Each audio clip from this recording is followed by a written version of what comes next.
Okay, part B of Kingdom Bearing Fruits. We left off with Jesus talking about the revelation of Him as Messiah is the cornerstone upon which the church will be built, and that the church is the authority on earth for God.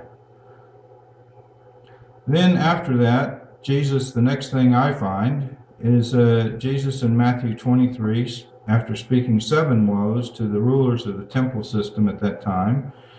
He then goes on in verses 31 to 39 and says, Jerusalem, Jerusalem, who kills the prophets. Oh, how many times I would have gathered you to myself, as a mother keeps her hens under her wings, but you would not. And therefore, because you would not be gathered to the Messiah, Jesus, then your house is left to you desolate. Desolate means empty, ready, better to move on to another place, etc., etc. And this scripture is again taken from Zechariah chapter 12, verse 9 to chapter 13, verse 9. In summary, it says, they will look on him whom they have pierced and mourn for him as an only begotten son that was killed. And he said, you will not see me again until you get so desperate that you call out and you say, blessed is he that comes in the name of the Lord. So these things we take from the Old Testament and from the Gospels, talking about the new kingdom, the new order, the passing of the old kingdom, the passing of the old order. And the reason I bring this points up from the Gospels is that some people say, well, Paul, he messed everything up, and really what God wanted to do was keep the old system going, the temple system, the dietary laws, and God wanted this, but Paul came along and he messed everything up by writing a new doctrine. But this is just not what is taught in the Gospels. It's not what's taught in the Old Testament. Moses said a prophet like him, in other words, a lawgiver, he's going to change everything up. And so this is the new covenant.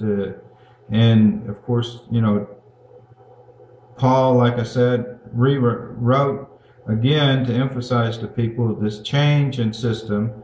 He talked about in Galatians 4, chapter 21 to 31, verse 21 to 31, 2 mountains, free and bond, that the believers in Jesus are children of the free woman.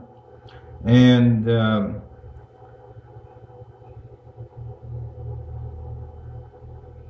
this again is emphasized in Revelation 11:8, where Jerusalem is taken as the city where Jesus was killed, and he likens it to Sodom and Egypt. Sodom being corruption, being sin, Egypt being bondage to the law, bondage to the dietary rules. So the same story repeated again in the New Testament following the Gospels.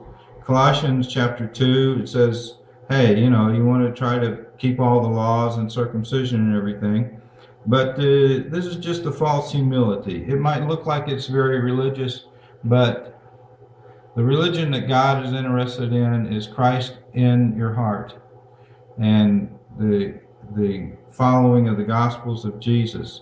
Revelation chapter 17, 9 to 14 says the harlot sits on 7 hills. And many people on YouTube and also on the internet have looked at the 7 hills and the bondage that Jerusalem is the 7 hills.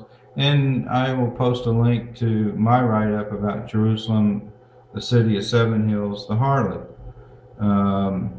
But generally, Paul says to Christians, he says, hey, you're from the new Jerusalem, the heavenly Jerusalem that will come down at the end of the age, and this is where we will live, is in a Jerusalem that's not made with hands, but it's made by God in the heavens.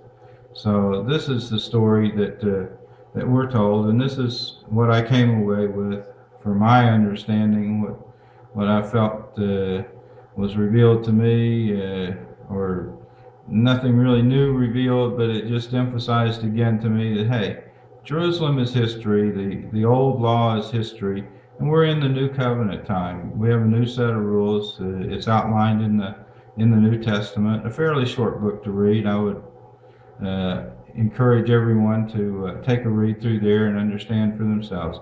From North Thailand, this is Otis Armstrong bidding you a good day and farewell. Thank you.